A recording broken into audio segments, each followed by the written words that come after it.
A multistage centrifugal pump transports fluid at a much higher discharge pressure by using two or more impellers.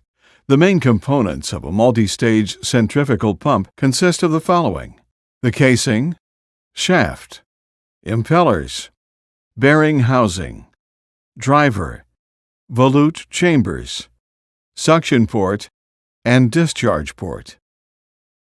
The pump casing is the body of the pump and contains the shaft and impellers. The casing provides shaft-bearing housings at each end and a volute chamber for each impeller.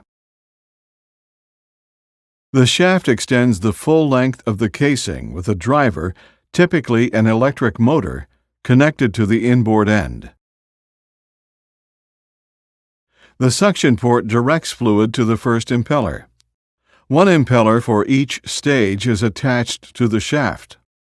Each impeller fits into a volute chamber in the casing.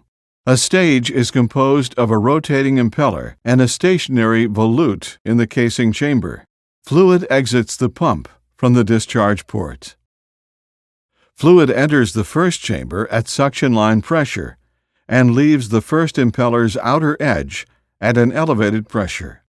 Upon leaving the first stage, the fluid enters the second stage, where the pressure is increased further. Each succeeding stage increases the pressure of the fluid. Finally, the fluid exits the last stage and leaves the discharge port of the casing at a pressure much higher than the pump's suction pressure.